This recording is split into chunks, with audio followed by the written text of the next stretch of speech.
नमस्कार दोस्तों, स्वागत है आपका आपके अपने यूट्यूब चैनल अमन प्रेज की जिसमें। तो जैसा कि फ्रेंड्स, आज है आपका 6 मार्च और 6 मार्च को जो है आपका आरपीएफ कांस्टेबल का एग्ज़ाम था, जो कि थर्ड शिफ्ट का एग्ज़ाम समाप्त हो गया है। थर्ड शिफ्ट में जीकेजीएस से जो है आपके 50 प्रश्न पूछे गए थे।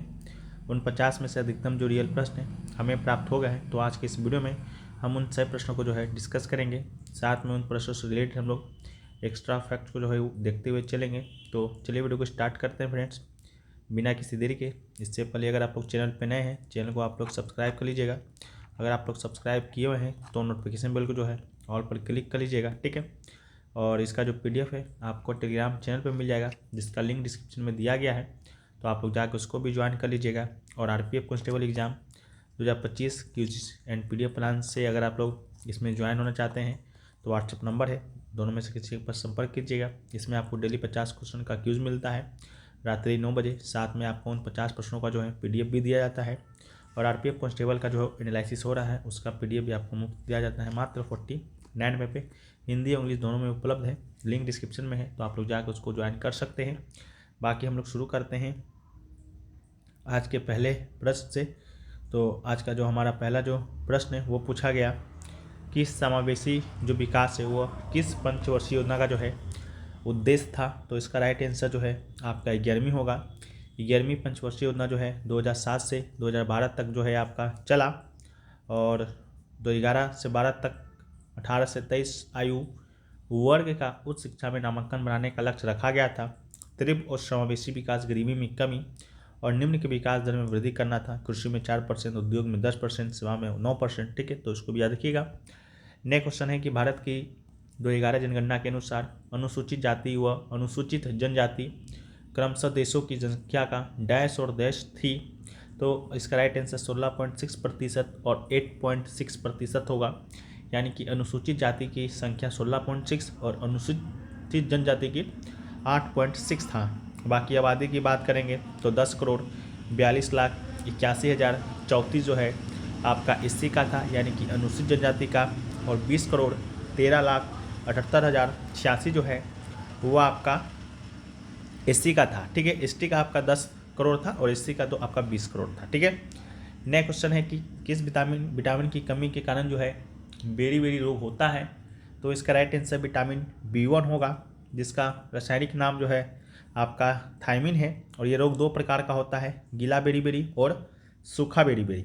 गीला बेरी हृदय और संचार प्रणाली को प्रभावित करता है, और सूखा जो बेरी है वो नसों को नुकसान पहुंचाता है और मांसपेशियों की शक्ति में कमी, अंततः मांसपेशी पक्षाघात हो सकती है।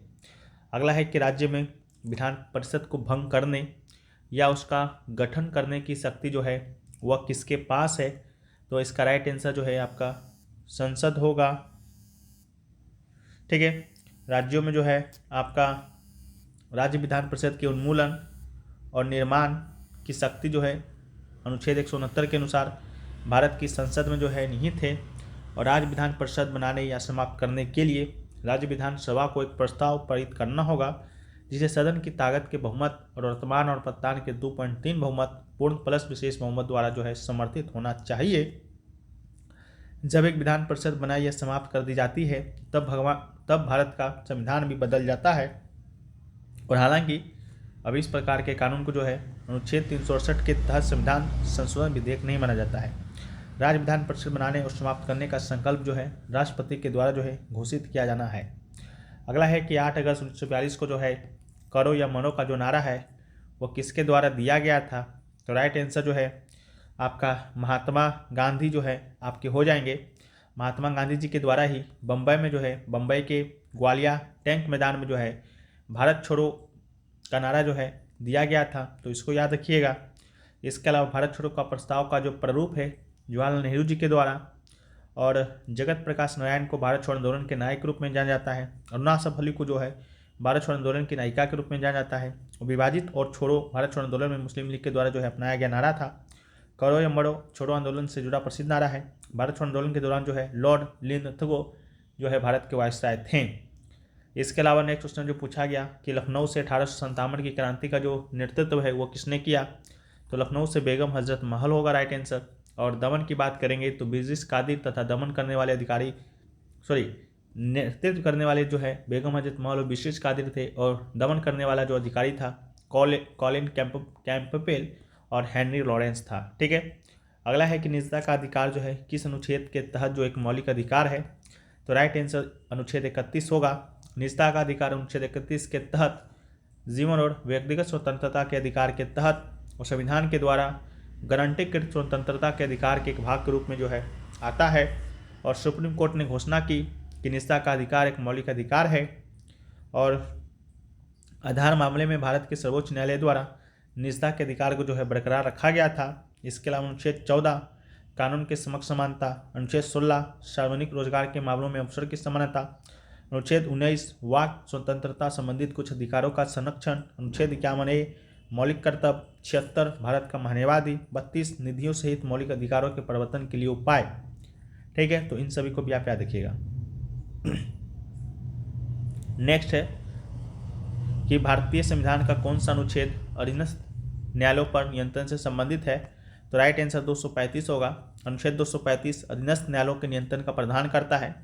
235 में कहा गया है कि जिला न्यायालयों और उनके अधीनस्थ न्यायालयों का नियंत्रण, जिसके अंतर्गत राज्य की न्यायिक सेवा के व्यक्तियों और जिला न्यायाधीश के पद से और किसी पद को धारण करने वाले व्यक्ति की पदस्थापना, प्रोन्नति और उनकी छुट्टी देना उच्च न्यायालय में निहित होगा। इसके अलावा जो है संविधान की 7वीं अनुसूची किससे संबंधित है। तो संघ और राज्यों के बीच शक्तियों का वितरण से संबंधित है। भारतीय संविधान की 7वीं अनुसूची केंद्र और राज्यों के मध्य शक्ति के वितरण पर प्रकाश डालती है। इस अनुसूची में 3 सूचियां संघ सूची, राष्ट्र सूची और समवर्ती सूची शामिल है, जिस पर केंद्र और राज्य सरकारें नियम या कानून बनाती है। अगला है कि बंगाल का विभाजन जो है किस वर्ष रद्द किया गया। तो राइट आंसर 1911 होगा। हुआ कब था? 1905 में। वायसराय कौन था? Lord Curzon. घोषणा कब हुआ था? 20 जुलाई 1905 को। प्रभाव में कब आया? 16 अक्टूबर 1905 को। ठीक है, रद्द किया गया 1911 में। इसको याद रखिएगा। अगला है निम्नलिखित में से कौन सा दर्रा हिमाचल प्रदेश को लेह लद्दाख से जोड़ता है। तो राइट आंसर बारालच्चा होगा।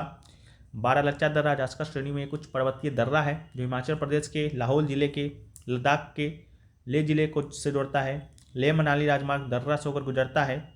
चिनाब नदी की 2 शाखाएं चंद्र और भागा बारालच्चा दर्रे के दर्रे से निकलते हैं, और भागा नदी का उद्गम सूर्यताल झील से होता है, जो मनाली के और दर्रे से कुछ किलोमीटर की दूरी पर जो है स्थित है। ठीक है, तो याद रखिएगा। नेक्स्ट क्वेश्चन है कि पेरिस ओलंपिक 2024 में कौन सा देश जो है वह आपका शीर्ष स्थान पर रहा था। तो इसका जो राइट आंसर होगा वह आपका अमेरिका हो जाएगा। ठीक है, पेरिस खेल ओलंपिक 2024 में जो है अमेरिका जो है आपका शीर्ष पर रहा था। और भारत की बात करेंगे तो भारत का स्थान 71वां था, और इस ओलंपिक में भारत के खाते में टोटल जो है 6 मेडल जो है आपका आया, जिसमें से 1 सिल्वर था और 5 ब्रोंज था। ठीक है, तो इसको भी याद रखिएगा। ठीक है, फर्स्ट स्थान पर जो है आपका अमेरिका था, सेकंड की बात करेंगे तो चीन था, और थर्ड पर जो है आपका जापान था। ठीक है, नेक्स्ट है कि 2024 लॉरियंस खेल पुरस्कार से भी संबंधित जो है आपके क्वेश्चन देखने को मिला। तो लॉरियंस खेल पुरस्कार की जब बात करते हैं तो वर्ष का सर्वश्रेष्ठ खिलाड़ी पुरस्कार नोवाक जोकोविच को, वर्ष का सर्वश्रेष्ठ महिला खिलाड़ी पुरस्कार एताना बोनमाटी को, वर्ष का कमबैक पुरस्कार सिमोन बाइल्स को, breakthrough of the year जो है जूड वेलिंगहैम को, वर्ष का सर्वश्रेष्ठ टीम पुरस्कार जो है स्पेन महिला फुटबॉल टीम को, action sportsman of the year जो है अरिसा 2 को, Laureus sport for the good पुरस्कार जो है वो आपका फंडासियोन राफा नडाल को, और विकलांगता पुरस्कार के साथ वर्ष का सर्वश्रेष्ठ जो पुरस्कार है डी ग्रूट को जो है दिया गया। तो अभी तक जो है थर्ड शिफ्ट का इतना है प्रश्न जो है प्राप्त हुए हैं। बाकी और प्राप्त होंगे उसको पीडीएफ में देंगे, पीडीएफ टेलीग्राम चैनल में मिल जाएगा, लिंक डिस्क्रिप्शन में है। और RPF constable exam news PDF हमसे जुड़ना चाहते हैं तो उसका भी लिंक डिस्क्रिप्शन में है, न तो व्हाट्सएप नंबर दिया गया है। जब तक के लिए जय हिंद, वंदे मातरम।